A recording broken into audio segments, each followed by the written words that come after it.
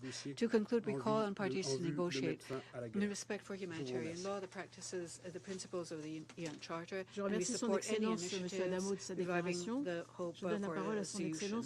I thank you, sir, for your statement. I give the floor to Mr. Sergei Lavrov, Minister of Foreign Affairs of the Russian Federation. Thank you, Madam President. Как я понимаю, сегодняшнее заседание было мотивировано стремлением некоторых делегаций обсудить тему безнаказанности на Украине, и я считаю, что это весьма и весьма своевременно, потому что именно этот термин безнаказанность отражает то, что происходит в этой стране с 2014 года. Национал-радикальные силы, откровенные русофобы и неонацисты, пришли тогда к власти в результате вооруженного переворота при прямой поддержке западных стран. И сразу после этого встали на путь правового беспредела и тотального игнорирования основных прав и свобод человека. Право на жизнь, свободу слова, доступ к информации, свободу выражения мнений, свободу совести, право на использование родного языка. До сих пор остаются безнаказанными преступления на Майдане в феврале 2014 года. Не найдены и не наказаны виновные в чудовищной трагедии в Одессе 2 мая 2014 года, когда в местном доме профсоюзов были заживо сожжены и погибли около 50 человек. В этом же ряду политические убийства Олеся Бузины, Павла Шеремета, других общественных деятелей и журналистов. И несмотря на это, нам сегодня пытаются навязать совершенно иной нарратив про российскую агрессию как первичную причину всех бед. Игнорируя при этом то, что более 8 лет украинская армия и боевики националистических формирований безнаказанно убивали и убивают жителей Донбасса только потому, что они отказались признать результаты преступного, кровавого, антиконституционного госпереворота. Решили отстаивать свои права, которые были гарантированы Конституцией Украины, в том числе право на свободное использование родного русского языка. Вспомните, как в 2015 году тогдашний премьер-министр Украины господин Яценюк заявил, что на Донбассе проживают нелюди. От него недалеко ушел нынешний президент господин Зеленский, который в очередном интервью в сентябре прошлого года, когда его спросили, что он думает о людях, живущих на Донбассе, он сказал: вы знаете, бывают люди, а бывают существа, особи. Это очень такая устойчивая характеристика украинского режима, как и Порошенко, так и президент. Они объявили всех несогласных с результатами госпереворота террористами.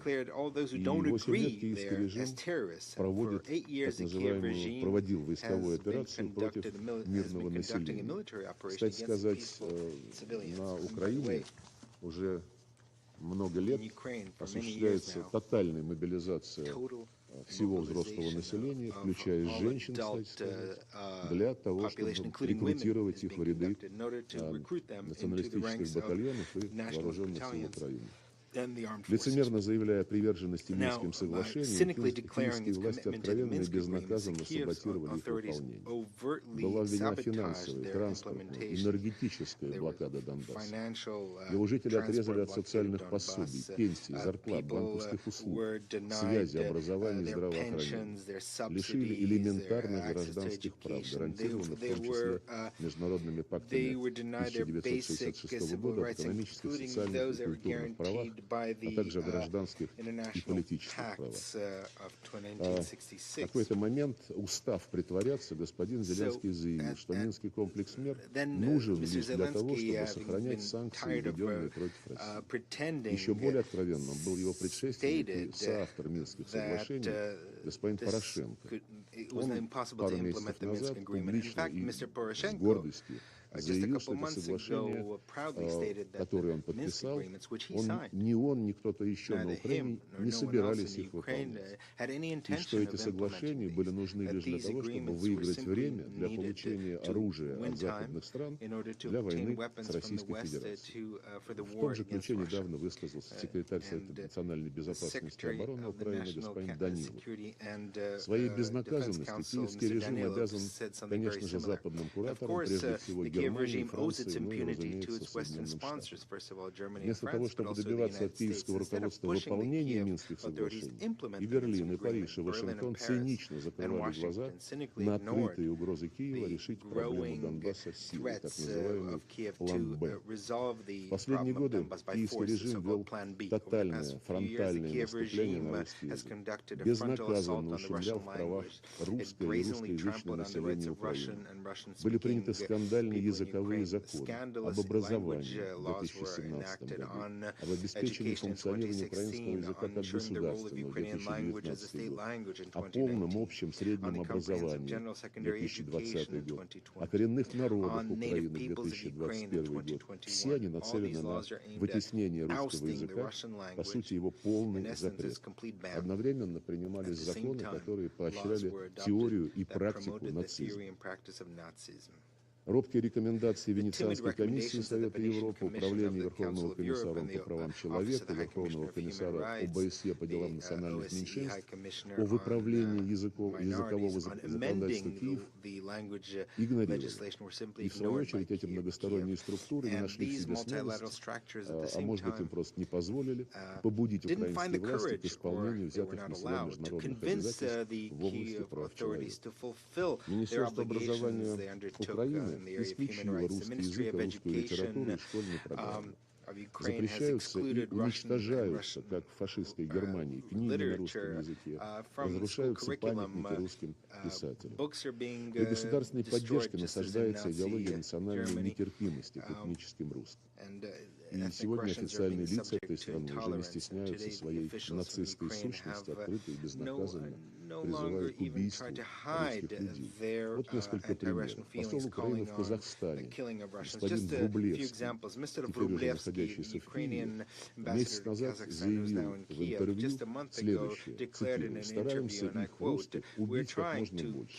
Чем больше мы убьем русских сейчас, тем меньше придется убивать нашим детям». Вот и все. Конец цитаты. Кто-нибудь обратил на это внимание?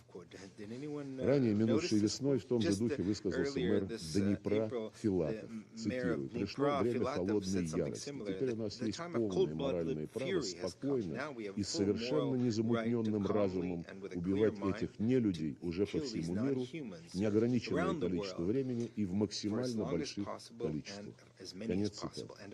13 сентября этого года, совсем недавно, господин Данилов заявил, цитирую: «В тех населенных пунктах, куда заходят вооруженные силы Украины, жители будут украинизированы без учета их мнения. Это коснется не только русских людей, но и представителей других национальностей. И если у вас есть желание учиться дополнительно на каких-то других языках, румынских, польских, ивритах, пожалуйста, но не за счет нашего государства. За свой счет можете повышать свое образование». Надо ли говорить, что все эти русофобские выходки остались абсолютно безнаказанными? Тут уже не только о русофобии идет речь. Он высказался о представителях других национальностей, которые проживают на Украине. Ну и, конечно, апофеозом стало интервью господина Зеленского 5 августа прошлого года, который посоветовал всем, кто чувствует себя русским, ради блага их детей и их внуков убираться в Россию. Уезжайте в Россию, сказали. И мне кажется, вот те решения, которые сейчас приняли жители целого ряда областей Украины о проведении референдума, это ответ на его пожелание. Под соусом борьбы с российской агрессией и сепаратизмом на Украине усиливается преследование инакомыслящих. В марте этого года введен запрет на деятельность 11 политических партий под предлогом их связей с Россией. Давно закрыты ведущие оппозиционные телеканалы на русском языке, блокируются неугодные правительству сайты. За попытку дать альтернативный официальному взгляд на положение дел подвергаются гонениям журналистов. В застенках СБУ находится видная украинская общественница Бережная, не раз выступавшая в ООН и ОБСЕ по поводу роста неонацизма на Украине. У нас нет сомнений, что Украина окончательно превратилась в тоталитарное государство нацистского толка, где безнаказанно попираются нормы международного гуманитарного права. Неудивительно, что вооруженные силы Украины и нацбатальоны применяют тактику террористов, используя мирных жителей в качестве живого щита. На этом фоне особенно цинична позиция тех государств, которые накачивают Украину оружием и военной техникой, обучают персонал вооруженных сил этой страны. Цель очевидна. Они ее не скрывают, они ее декларируют. Максимально затянуть боевые действия, несмотря на жертвы и разрушения, для того, чтобы истощить и ослабить Россию. Такая линия означает прямую вовлеченность стран Запада в украинский конфликт делает их его стороной. Преднамеренное разжигание этого конфликта коллективным Западом тоже остается безнаказанным. Ну, действительно, не будете же вы, господа, сами себя наказывать. У нас нет никаких иллюзий, что сегодня вооруженным силам России и ополчением Донецкой и Луганской народных республик противостоят не только неонацистские формирования киевского режима, но и военные машины, как я уже сказал, коллективного Запада. И в режиме реального времени с использованием современных систем, самолетов, кораблей, спутников, стратегических беспилотников НАТО снабжает разведданными вооруженные силы Украины и наускивает их на то, что Россия должна быть разгромлена на поле боя, об этом прямо и публично заявляют официальные представители Евросоюза, и лишена в качестве наказания Россия должна быть лишена любого суверенитета. Это уже, знаете, это уже не латентный расизм, а самый что ни на есть откровенный. На фоне массированных обстрелов населенных пунктов Донбасса господин Зеленский радуется эффективности западного оружия. Вот его цитата, свеженькая. Наконец-то чувствуется, что очень мощно заработала западная артиллерия. То оружие, которое мы получили от наших партнеров, точность действительно такая, как нужно, цинично заявил лидер этого государственного образования. При этом никаких военных или стратегических целей в обстреливаемых населенных пунктах поражено не было. Страдают только мирные жители Донбасса. С конца июля вооруженные силы Украины дистанционно минируют центр Донецка и его пригороды запрещенными противопехотными минами «Лепесток». Их применение грубо нарушает Конвенцию 1997 года, которую ратифицировала Украина, а также второй протокол к Женевской конвенции о запрете мин без самоликвидатора. Такие бесчинства стали возможны и остаются безнаказанными из-за того, что США и их союзники при попустительстве международных правозащитных институтов 8 лет планомерно покрывают преступления киевского режима, устраивая свои политики в отношении Зеленского, исходя из известного американского принципа. Он, конечно, сукин сын, но он наш сукин сын. Неудобные правды, которые омрачают светлый облик Украины как жертвы так называемой агрессии, старательно замалчиваются, а иногда откровенно вымарываются. Даже западную правозащитную организацию Amnesty International, которую трудно заподозрить в симпатиях к России, подвергли суровой критике и записали в агенты Кремля. Только за то, что в своем отчете эта структура подтвердила всем известные факты о том, что Киев размещает боевые точки, тяжелые вооружения на гражданских объектах. Безнаказанными остаются преступные обстрелы Запорожской атомной электростанции боевиками киевского режима, которые создают риск ядерной катастрофы. Это несмотря на то, что с 1 сентября на станции постоянно присутствуют сотрудники МАГАТЭ, и установить сторону, виновную в обстрелах, не составляет никакого труда вообще. Напомню, кстати, что визит миссии МАГАТЭ на эту станцию был искусственно затянут, несмотря на то, что уже 3 июня все детали были согласованы, и миссия могла спокойно отправляться на Запорожскую атомную электростанцию. И потом возникла очень неблаговидная ситуация, когда Департамент безопасности секретариата ООН отказывался давать добро на конкретный маршрут, согласованный Россией и МАГАТЭ. Затем стал заявлять, что МАГАТЭ самостоятельно определяет все параметры этой миссии. Это не очень чистоплотная затея, она затянула посещение Запорожской атомной станции миссии МАГАТЭ на 2 месяца. Даже на 3 месяца, я прошу прощения, 3 июня, да, практически 3 месяца. Вот серьезную тревогу мы испытываем в отношении судьбы российских военнослужащих, попавших в руки украинских националистов. Имеются многочисленные свидетельства жестокого обращения с ними, включая бессудные расправы, нарушение требований международного гуманитарного права. Я уверен, что те, кто интересуется реальными событиями на Украине, видели видеозапись расправы украинских нацистов над российскими военнопленными, которых бросили на землю со связанными за спиной руками и расстреливали в голову.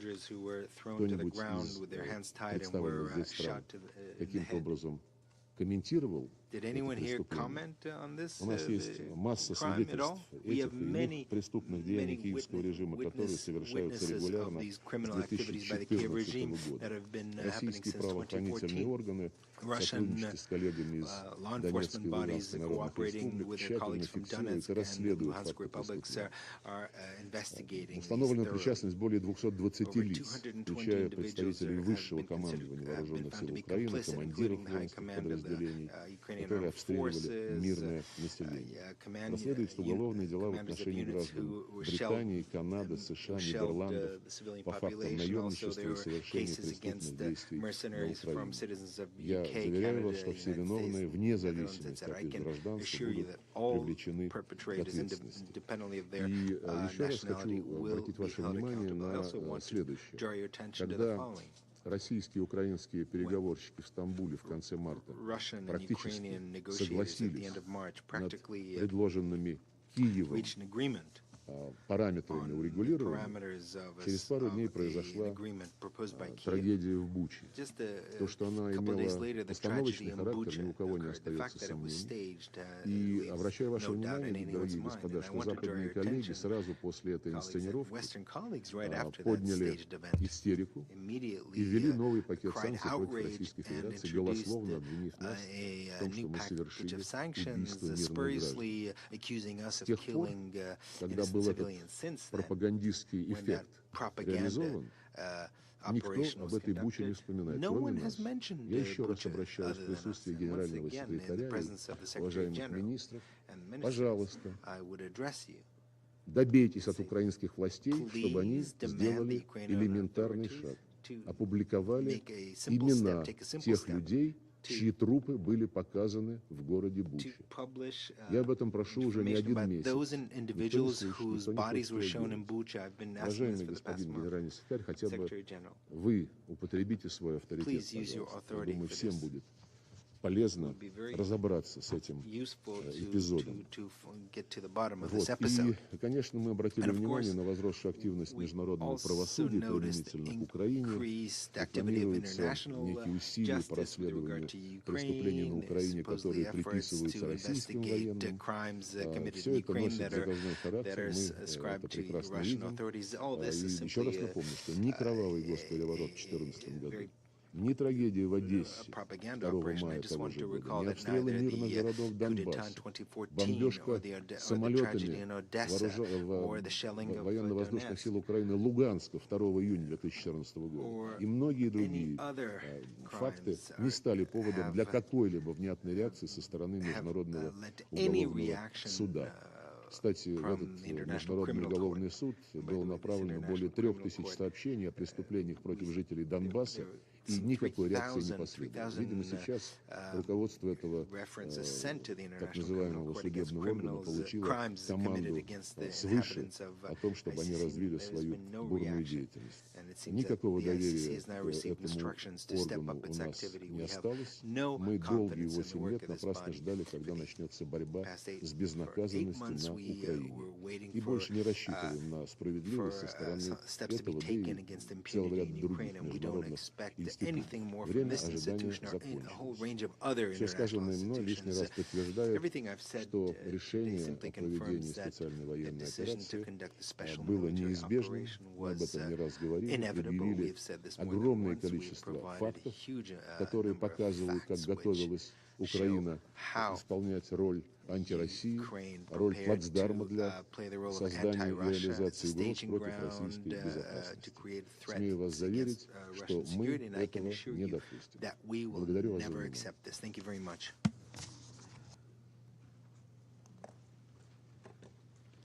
Je remercie son Excellence Monsieur Lavrov de sa déclaration. Je donne la parole à son Excellence Monsieur James Cleverly, ministre des Affaires étrangères du Commonwealth et du développement du Royaume-Uni de Grande-Bretagne of the United Kingdom of Great Britain and Northern Ireland. Madam President, Mr. Secretary General, Mr. Khan, thank you. 77 years ago, UN members agreed solemn principles in the UN Charter, vital for international peace and security. They undertook to refrain from the threat or the use of force against the territorial integrity or the political independence of any state. Yet, 7 months ago, President Putin invaded Ukraine illegally and without justification. He ignored the resounding pleas for peace that I heard in this Council on the 17th of February. Since then, Ukrainians' spirit of defense and defiance in the protection of their country continues to inspire free peoples and nations. Every day, the devastating consequences of Russia's invasion become more clear. UN agencies have confirmed more than 14,000 civilian casualties so far, and the actual total is likely to be much higher.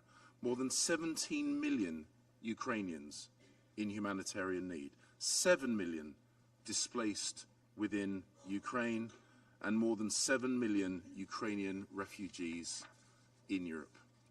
We see the mounting evidence of Russian atrocities against civilians, including indiscriminate shelling and targeted attacks on over 200 medical facilities and 40 educational institutions, and horrific acts of sexual violence.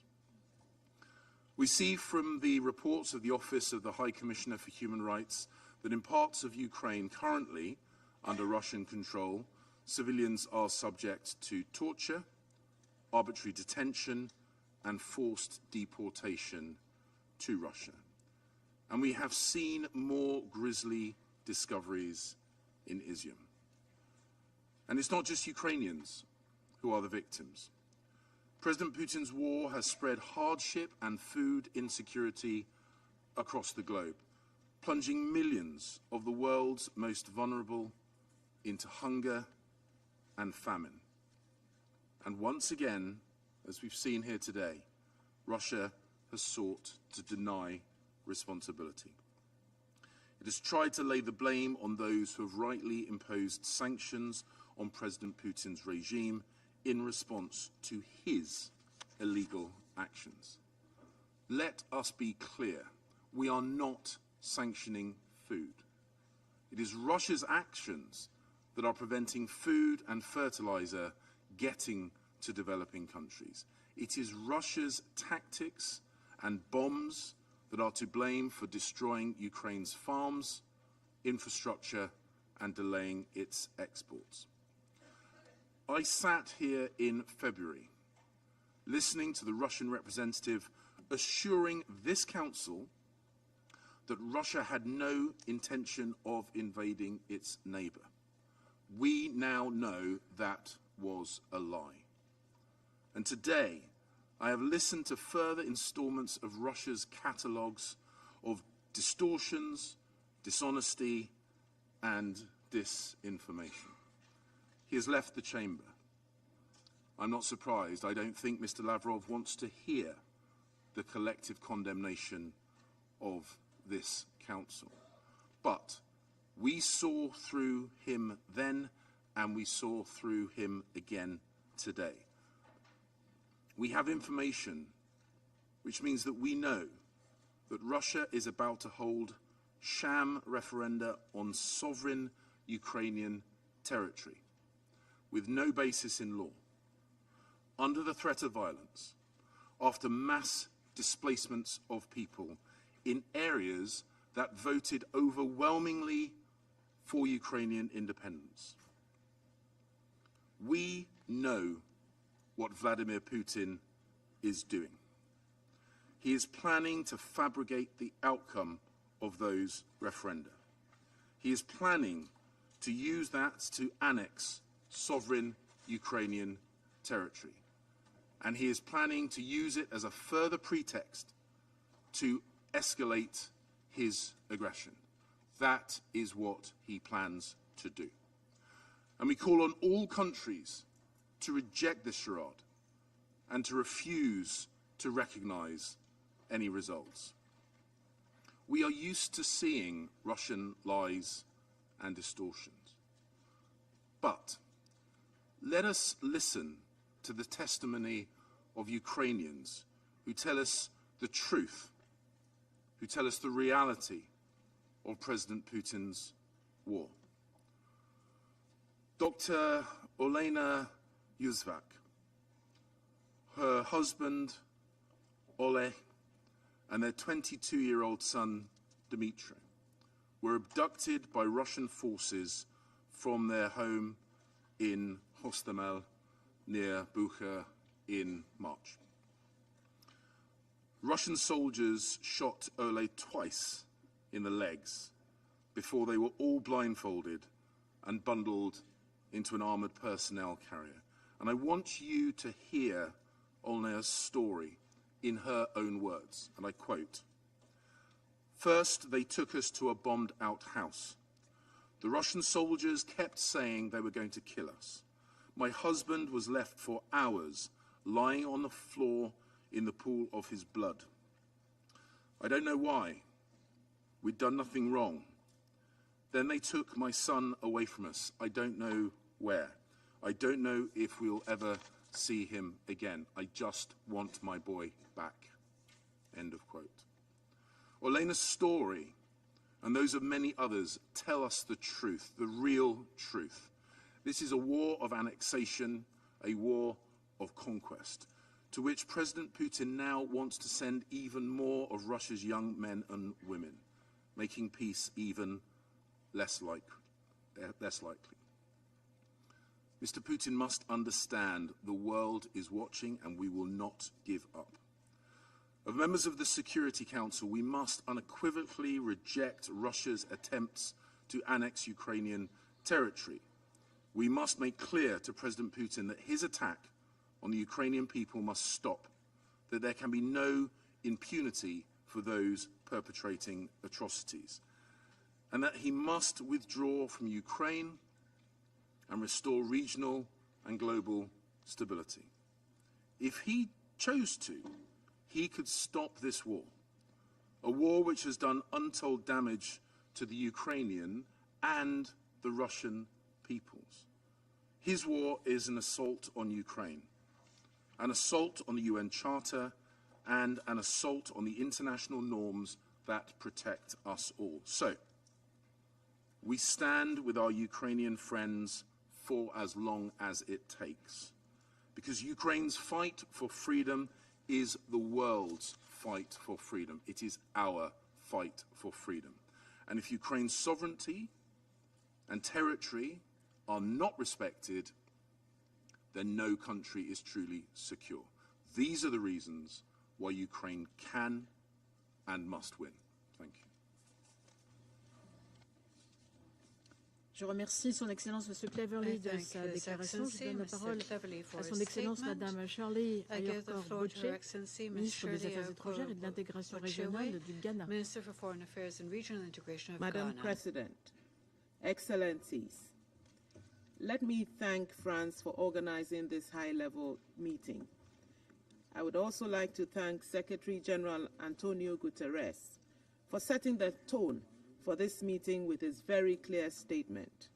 We welcome also the briefing from Mr. Karim Khan, the prosecutor of the ICC.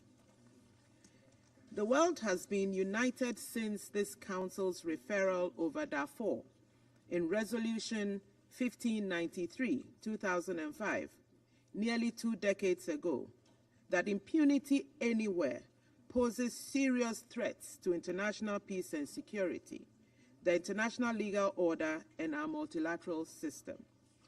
We have systematically reinforced our institutions and defined conduct and sanctions to expose, prevent, or punish those acts or behavior that defy the norms we are committed to live by. No state, however powerful, should get a pass. To do so unravels a central tenet of our global civilization. It puts at stake the lives and liberties of those less powerful, wherever they live. That is why the members of this Council must act in an urgent and unified manner to end the near paralysis of the Council and the war in Ukraine. The toll of that war is intolerable, and the lack of unified resolve risks making our universal organization an enabling factor for impunity in Ukraine. The damage to the standing of the Charter may be incalculable. Ghana is especially concerned about the intensification of the war in Ukraine across several lines, with civilian populated areas and civilian infrastructure being the targets of bombardments. We regret that the basic laws which govern the conduct of modern warfare and protect ordinary people who are caught in the crossfires of war have not been respected. We are distressed by the diverse, horrifying, and painful humanitarian threats which have accompanied the war. Some 14 million people, mostly women and children, have been displaced from their homes and face heightened risk of conflict-related sexual and gender-based violence. Human trafficking, filtration processes, and forced disappearances, torture, and other violations of the rights and freedoms of the people are widespread. We remain gravely concerned by the manifest threats of a nuclear episode, whether by accident or deliberate action, because of the constant military engagements around the Zaporozhye nuclear power plant.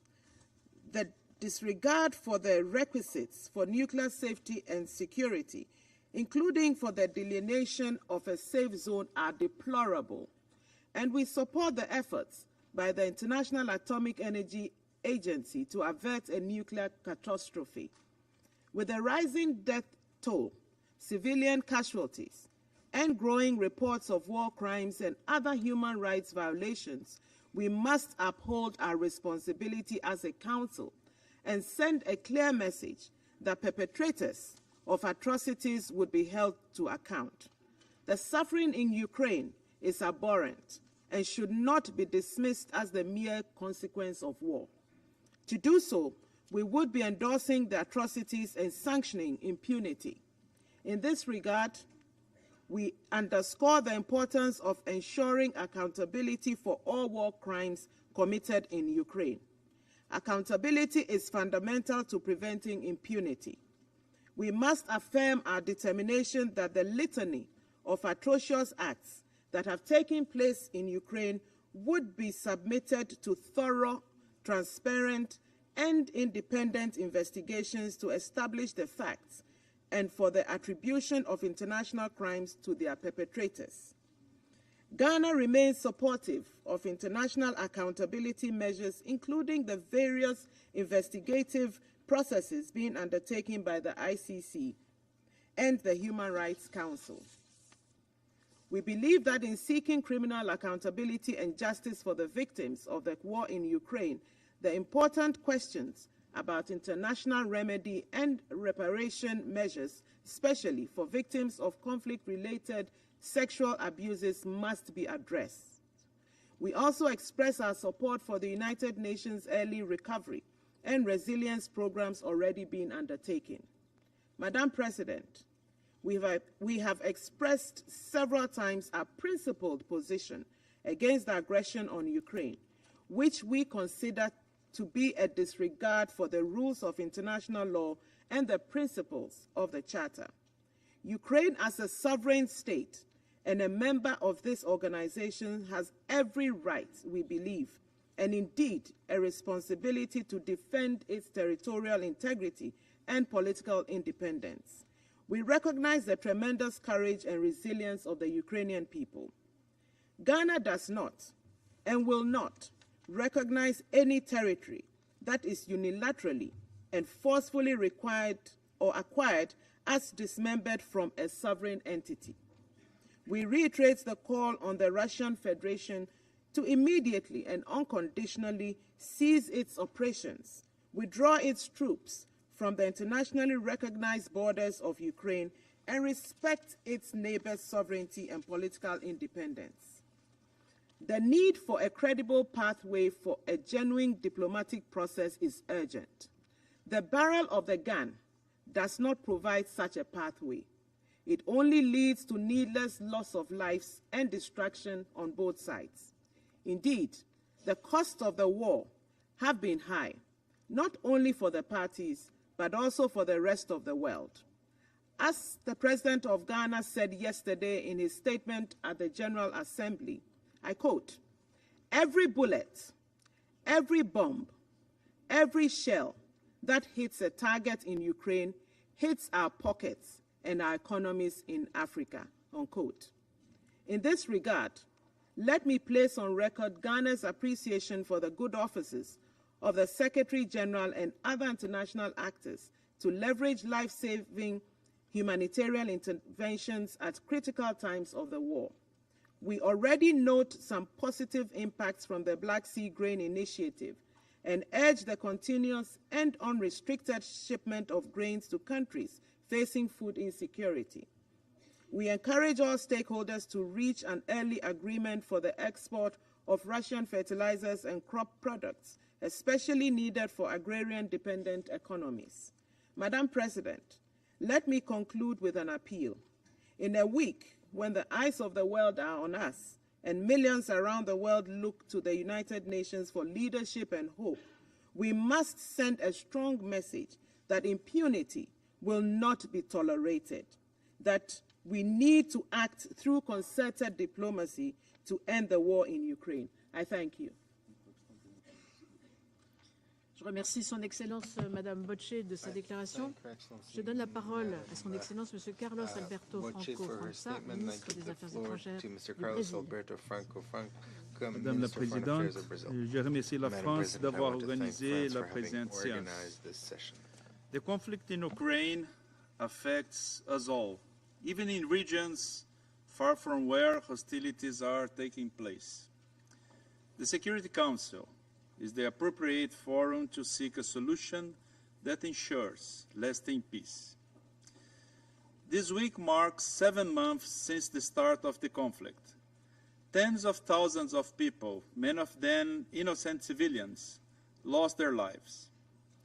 There are millions of refugees and internally displaced persons whose return to their homes remains uncertain and who, with the approach of winter, are faced with the prospect of a worsening humanitarian crisis.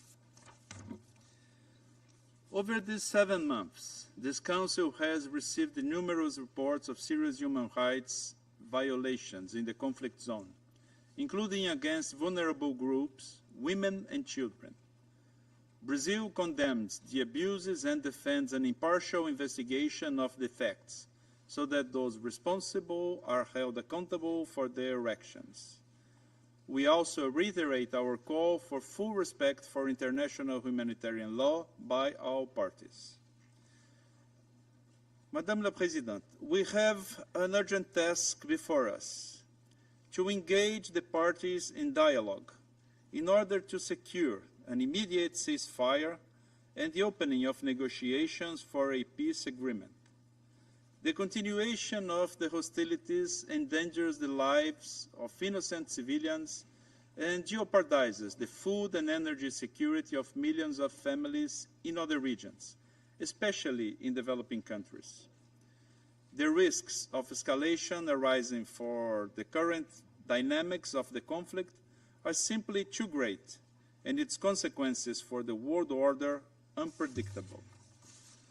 Only diplomacy brings the prospect of viable solutions to conflicts between states.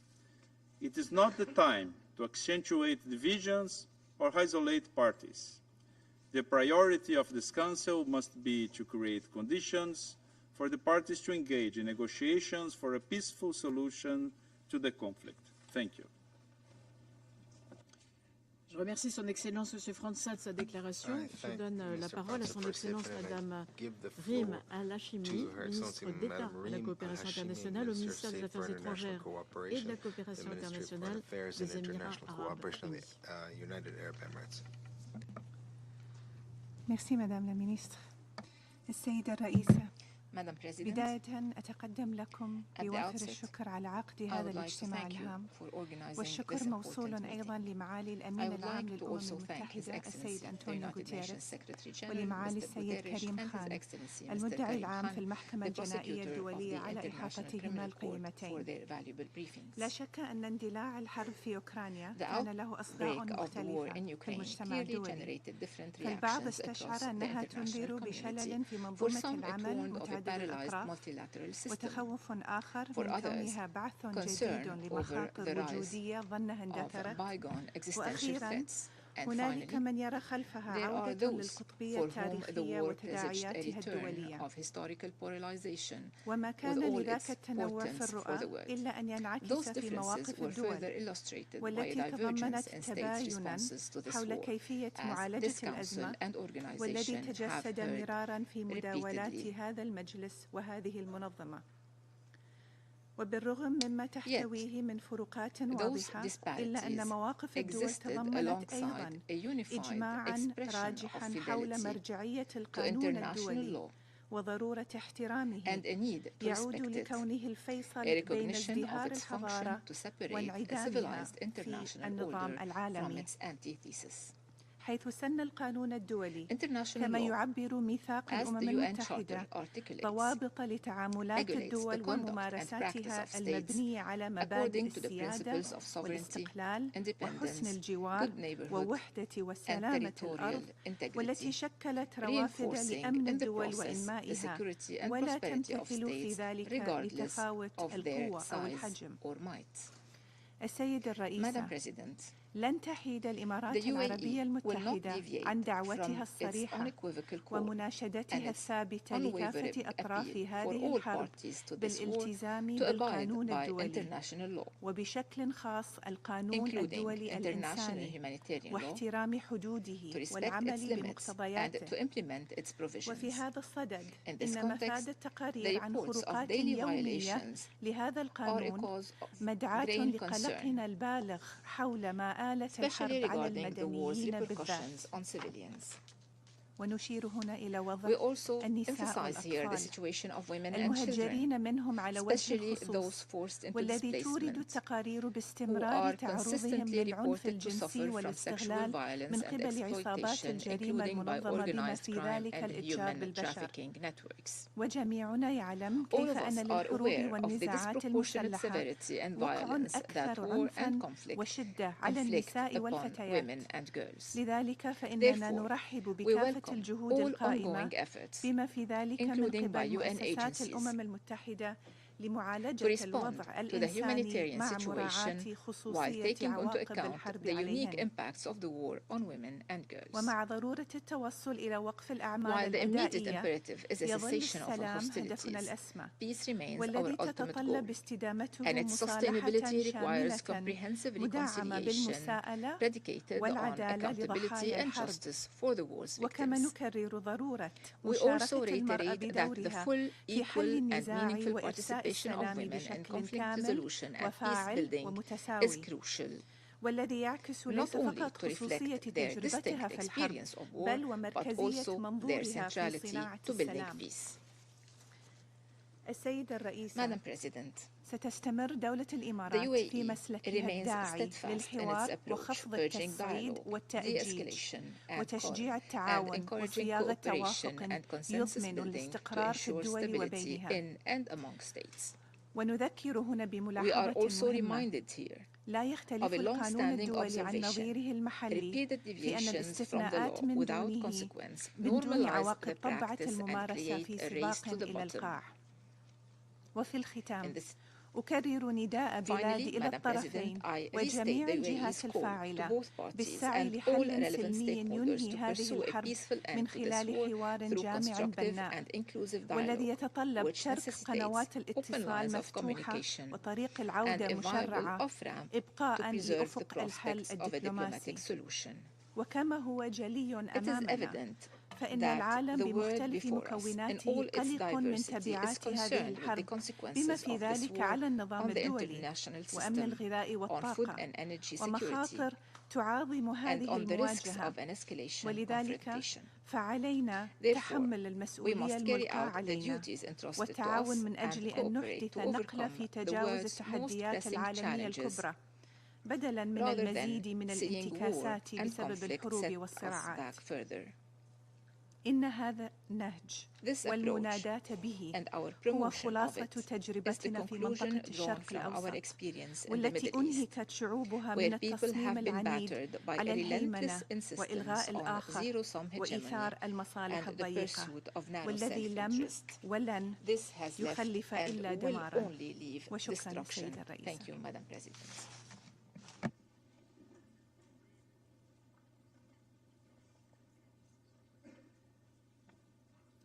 Je remercie Madame Alchimi de sa déclaration. Je donne la parole à Son Excellence Monsieur Georges Orina, Directeur Général au ministère des Affaires étrangères du Kenya.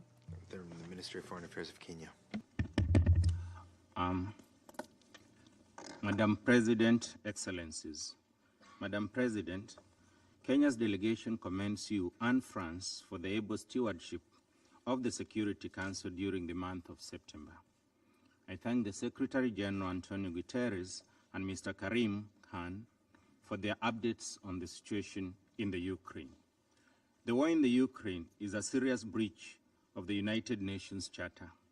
The obligation to respect the territorial integrity of all member states will be further undermined should any action be taken to change the legal character of the areas in eastern Ukraine.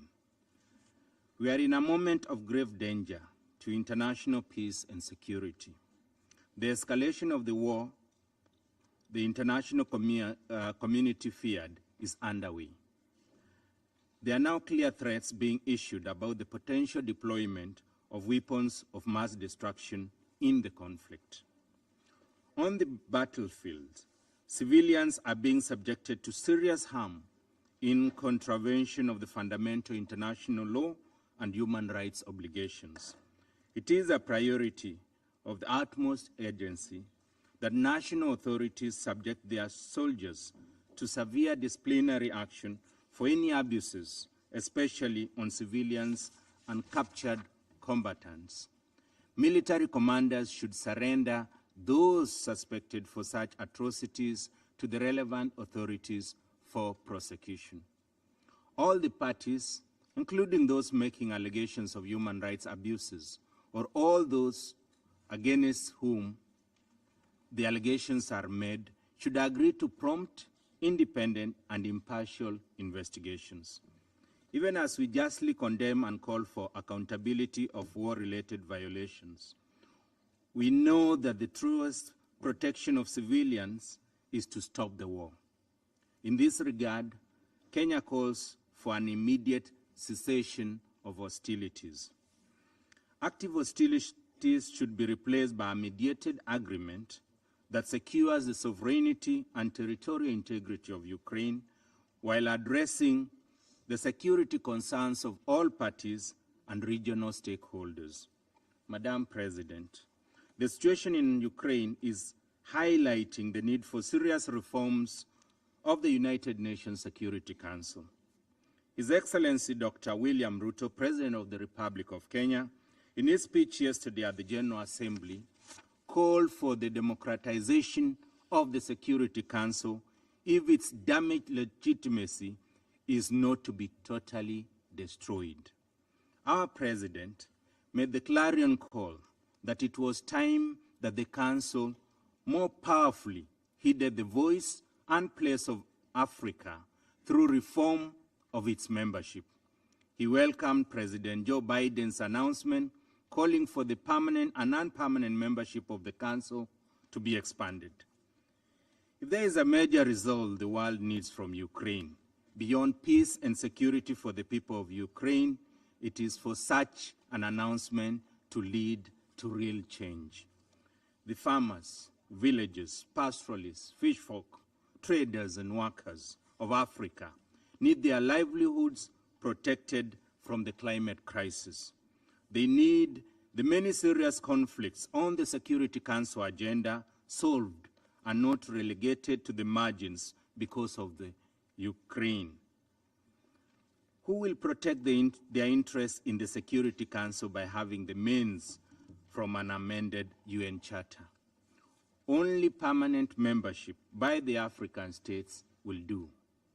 In this regard, we call on the entire permanent membership to commit to fully embracing reforms.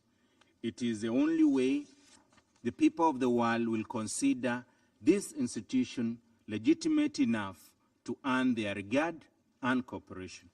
Madam President, I conclude by saluting the individuals, institutions, and governments, as well as the UN bodies and agencies that continue to help alleviate the suffering of those affected by the war in Ukraine. I reaffirm Kenya's respect for Ukraine's sovereignty and territorial integrity within its internationally recognized border. I thank you for your kind attention. Je remercie Son Excellence M. Orina pour sa déclaration. Je donne la parole à Son Excellence M. Dmytro Kuleba, ministre des Affaires étrangères de l'Ukraine. Madam President, distinguished members of the Security Council, Secretary General Guterres, Prosecutor Hahn, I thank the French presidency for keeping the focus of the Security Council on the most pressing threat to international peace and security in this century, Russia's war of aggression against Ukraine. Right as we speak, bodies of innocent victims are still being exhumed from at least 445 graves in the recently liberated city of Izum. Some are not entire bodies, but only parts of them, like a few pairs of children's legs in one of the graves. The grief of those who are close and beloved is yet another drop in the ocean of suffering that Russia has inflicted upon the people of Ukraine since 7 months and 8 years of its barbaric aggression. Many of you may have seen the image of a dead hand of a 36-year-old Ukrainian soldier. His name was Sergei Sova, with a yellow and blue bracelet still on it. I do wear one too. Just want to show it to you. Many of us do. And Russia should know one thing. It will never be able to kill all of us. And here is why. Because on February 24th, when Russia attacked Ukraine from all directions, within the first 24 hours, tens of thousands of Ukrainians returned from abroad to defend their country. And what happened within the first 24 hours after President Putin announced mobilization? The opposite. Thousands of Russians booked international flights to leave Russia. Many flights were sold out within hours. Yesterday, Putin announced mobilization. But what he really announced before the whole world was his defeat. You can draft 300, 500,000 people, but you will never win this war. Today, every Ukrainian is a weapon, ready to defend Ukraine and the principles enshrined in the UN Charter. Russia will fail and will bear full responsibility for the crime of aggression and consequent war crimes, crimes against humanity and genocide. Yesterday, President Zelensky made it clear in his address that Russian responsibility is a key element to international peace and security. Ukrainian law enforcement, together with partners at the International Criminal Court and countries who support both Ukraine and the ICC, work collectively to collect evidence of Russian crimes and hold perpetrators to account. We trust in the International Criminal Court. Justice will be served. We owe it not only to thousands of victims, but to future generations in Ukraine and beyond. There will be no peace without justice. I emphasize that none of the Russian crimes in Ukraine would have been possible without the crime of aggression against Ukraine committed by Russian leadership. It cannot go unpunished. And the only feasible way to put President Putin and his entourage on trial is to establish a special tribunal for the crime of aggression against Ukraine. I reiterate my call on all states to back this undertaking for the sake of the very basic principles of humanity and the UN Charter. Excellencies, many of you may listen to me right now with one question in mind. Is there a chance for peace? Will Ukraine negotiate with Russia in order to end this war? I want to state crystal clear.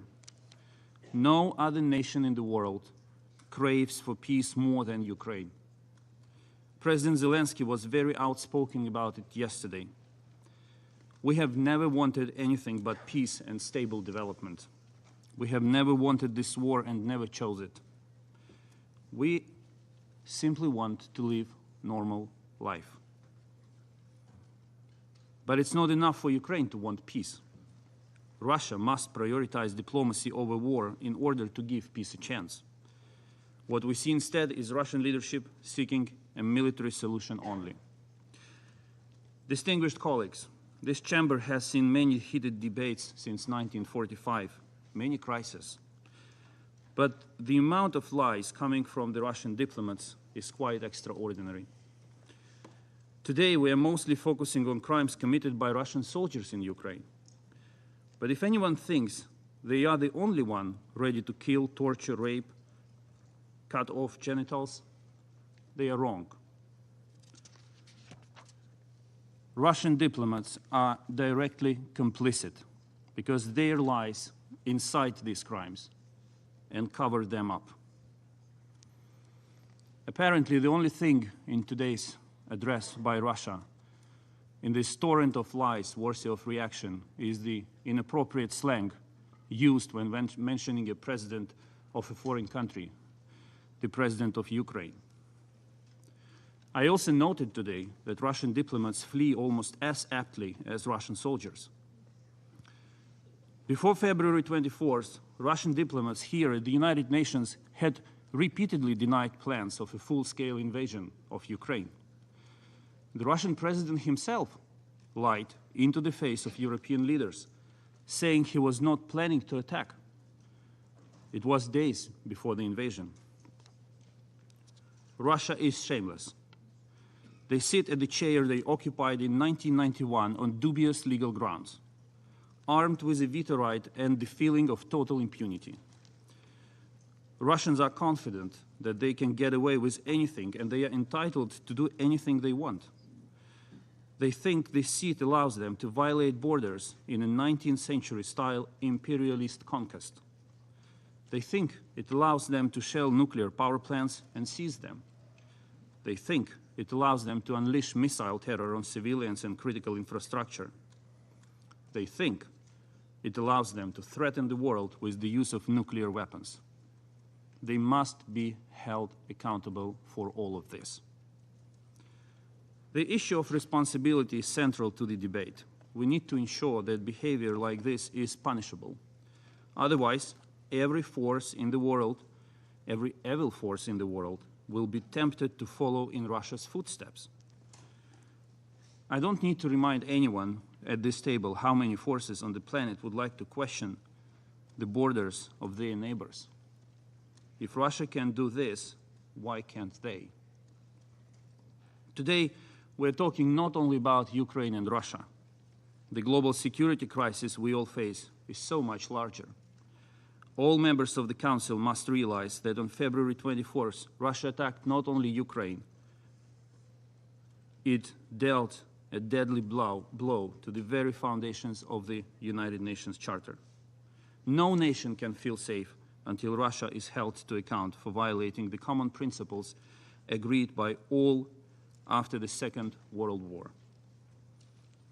Russia does not care for them, but there are 192 other UN member states, nations of Asia, the Pacific, Africa, the Middle East, Latin America, and Europe are all interested in upholding the UN Charter today.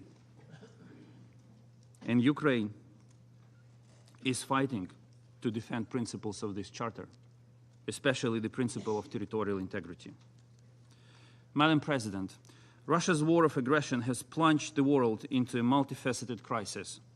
The consequences of this crime are felt far beyond Ukraine. Once Russian warships blocked Ukrainian seaports, it became clear that Ukrainian agricultural exports are vital to global food security. Russia has demonstrated that it is ready to put millions of people across Asia, Africa, and the Middle East at the risk of hunger simply to achieve its imperialistic goals. I take this opportunity to thank UN Secretary General Antonio Guterres and Turkey for facilitating the Black Sea Grain Initiative that allowed Ukraine to resume maritime grain exports this summer. Putin recently lied when he said that most of the grain has been sent to European countries.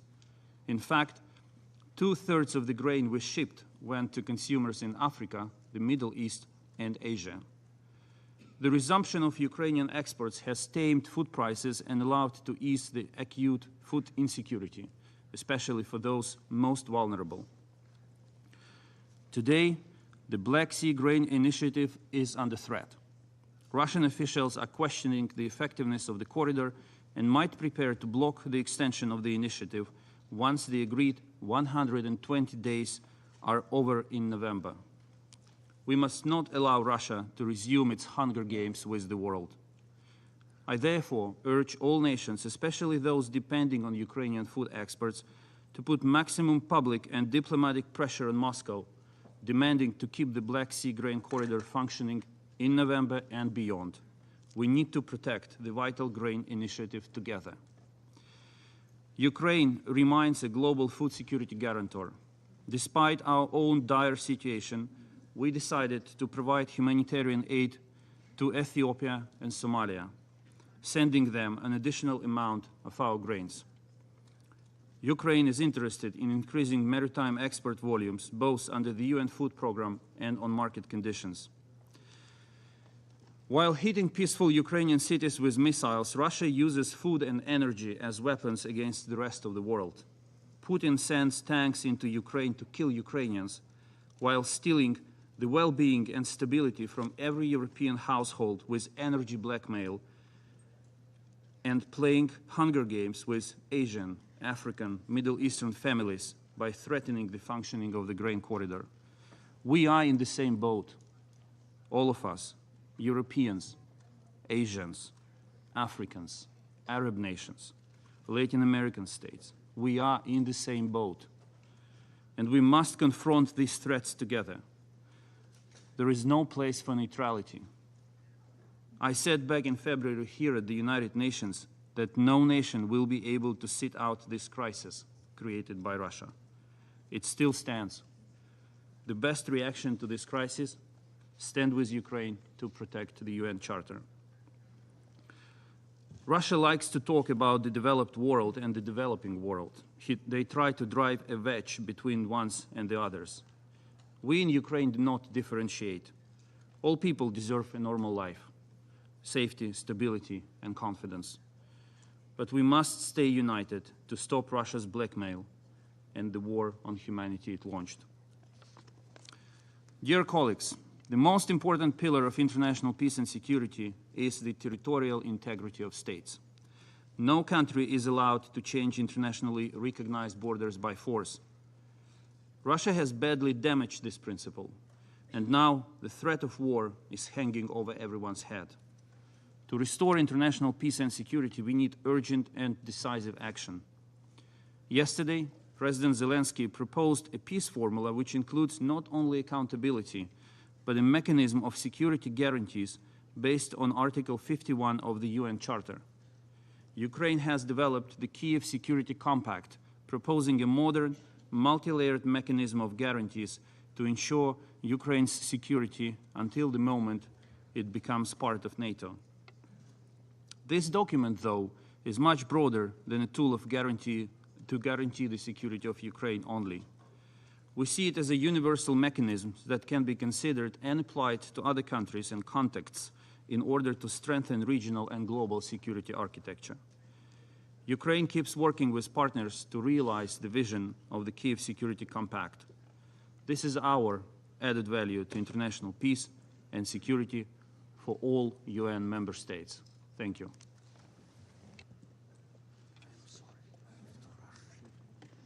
Je remercie son Excellence M. Kouleba de sa déclaration. Je donne la parole à son Excellence M. Jan Lipavsky, ministre des Affaires étrangères de la Tchéquie. Thank you, Madam President, Mr. Secretary General, Excellencies. Let me thank the French Presidency for the opportunity to participate in this important meeting. The Czech Republic now holds the rotating EU presidency. The EU is a core promoter of values and principles of the UN Charter. Czechia hosts the highest number of Ukrainian refugees per capita, over 400,000 in 10 million country. Russia's colonial, unprovoked and illegal war of aggression against Ukraine sent this massive wave of the most vulnerable population abroad. Russian aggression is perhaps the most dangerous challenge to global peace in recent decades. Today, it is about Ukraine. Tomorrow, it may be another country. In August 1968, it was Czechoslovakia, invaded by Moscow-led troops. A crackdown on the so-called Prague Spring, a violent interference in another country's peaceful life, turning my country into an occupied colony. We are hearing about the hastily organized sham referendums in part of Ukraine. Russia cannot trick the international community and steal again another state's territory.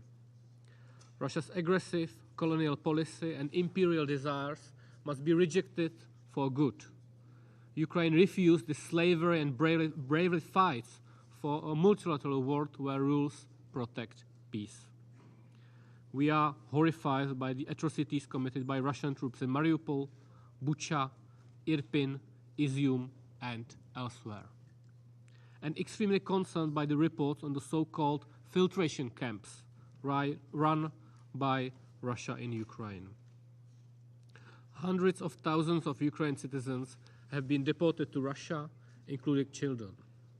There are testimonies of sexual and gender-based crimes used as a method of warfare.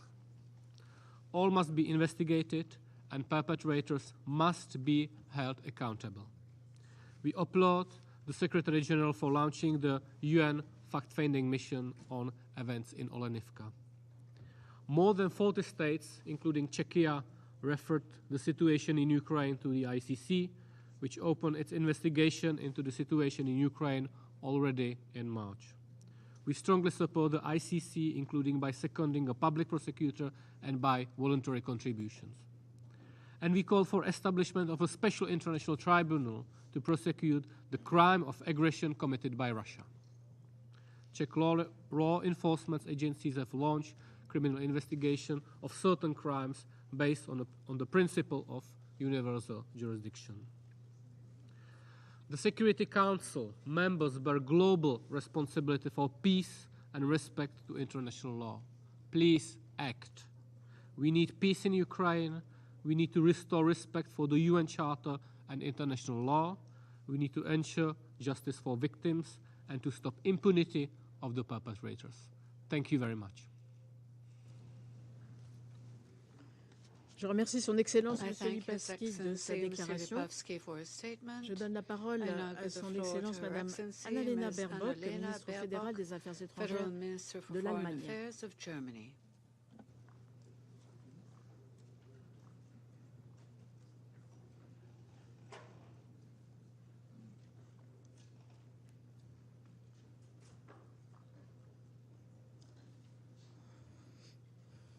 Madame la Ministre.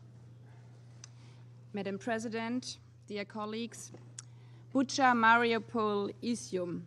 When we talk about the horrors of the unfolding war in Ukraine, we are not talking about abstract reports.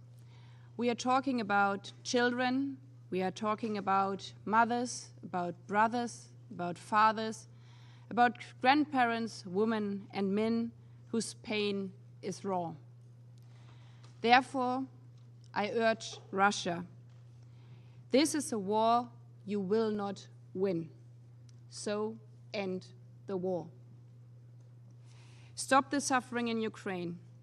Stop sending more of your own citizens into death. Stop your shame referendums, which are as unlawful as the war they are supposed to legitimize. Stop the grain war that is driving hunger across the globe, especially in the south. And stop paralyzing this very body, the United Nations Security Council. For many of you here and for some in the General Assembly, this war might have seemed like the regional war far away in February 24th. Because in many parts of the world, there's too much suffering itself, driven by conflict, driven by climate catastrophe, driven by the pandemic and by hunger. We did hear this. We in Germany, we could also feel you in this understanding. But I think we all feel together now here in the Security Council, but also in the General Assembly, that since the last 200 days, what is happening can leave nobody around the globe untouched. Now, for 200 days of Russia's brutal war in Ukraine, President Putin's most recent announcements make it clear beyond any doubt. Russia is not conducting a so-called special operation. Russia is leading a full-fledged war of aggression with war crimes, with torture, with rape, even of children. Russia's war is since 200 days is also increasing the hunger, the poverty, the insecurity in the world all around the globe. And I think this is a clear sign that the Russian foreign minister only came in for his own speech and then spoke for quite some while, but didn't even mention the hunger, the poverty, the results all around the world. And today in the streets of Moscow, there are no queues of volunteers wanting to join the war in Ukraine. What we see instead are courageous men, women, and even children taking to the streets because they do not want to be part of this war against Ukraine, and they want not to be part of the hunger war in the world. These men and women feel what we all feel, regardless of where we hail from north, south, east, or west. That all this war brings is pain, death, and destruction. Today, here in this chamber, we have to ask, therefore, ourselves, if we let a permanent member of this council launch such a war of aggression against his neighbor, what would this mean for the United Nations? For an institution whose charter states that, I quote, all members shall refrain from the threat of use of force against the territorial integrity or political independence of any state. If the charter means anything to us, we must not stand idle by, but live the spirit of our charter. Not in spite of, but particularly because of, one member misuses its special veto rights in the Security Council. Live up the spirit of this Charter of the United Nations as it has been lived up by the UN and our Turkish partners who brokered the grain deal. As it is a World Food Programme, which is also supported by Germany, that is shipping the grain to Yemen and to the Horn of Africa. Live up the spirit of United Nations as the United Nations and the International Criminal Court that collect evidence to ensure that the perpetrators in this war are held accountable. Live the spirit of the United Nations as the IAEA that is working to prevent a catastrophe at the Zaporizhzhia power plant and whose efforts are supporting in talks with all sides. Live up the spirit of the United Nations in contrast to the Russian president, because we are the United Nations, from north to south, from east to west, no matter how small, no matter how big. Thank you, Madam President. Je remercie Son Excellence Madame Baerbock de sa déclaration. Je donne la parole à Son Excellence Monsieur Zbigniew Rau, ministre des Affaires étrangères de la Pologne.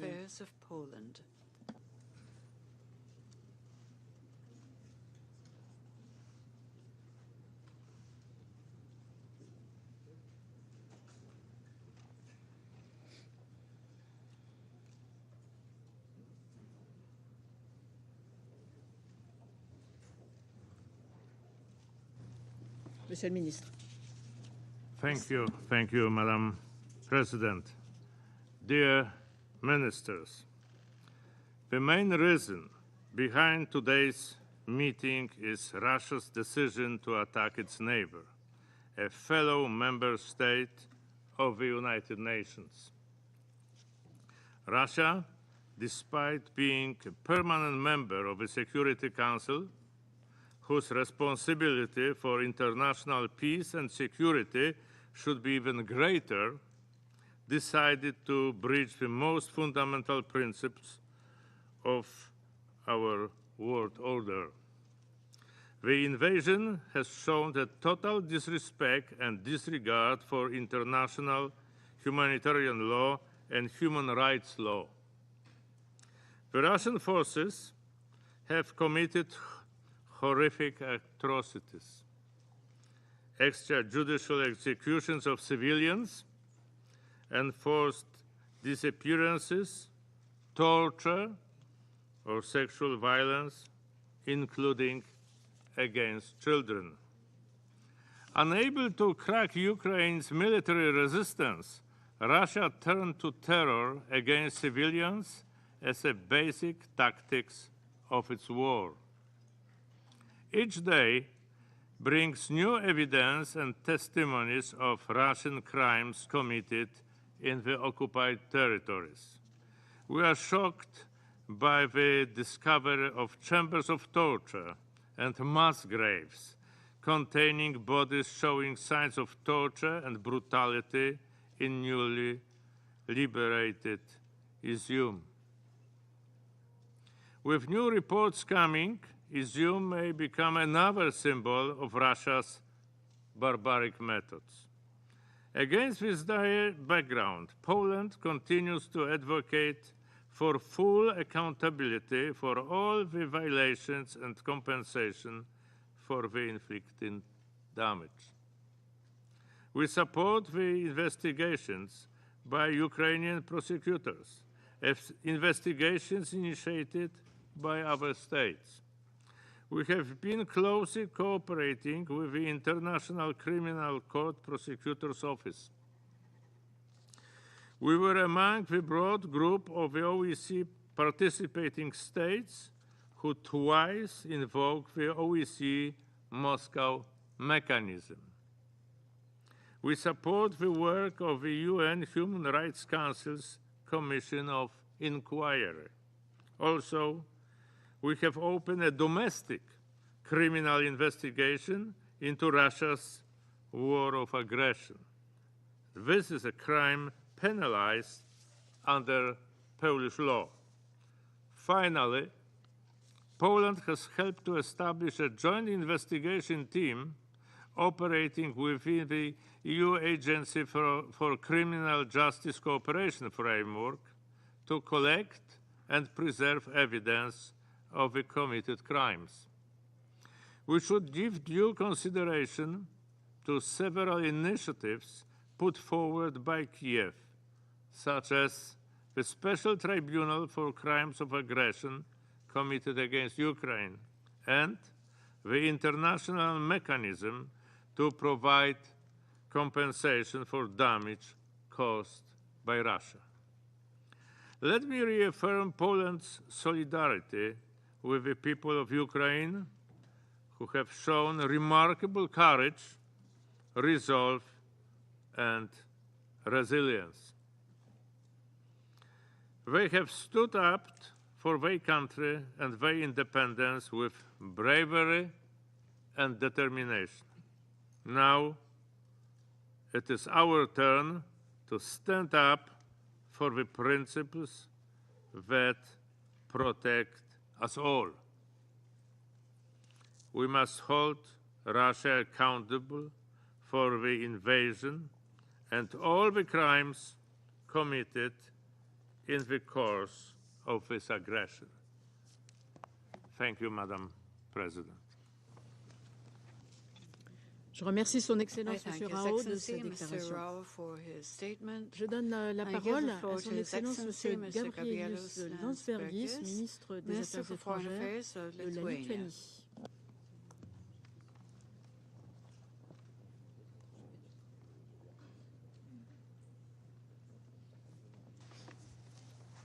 Monsieur le ministre. Madam President, I have the statement on behalf of the Baltic states, Estonia, Latvia, and Lithuania. The major reason we meet today is that the permanent member of the Security Council, Russia, is openly threatening security and the rules-based global order, the very cause this council was created for.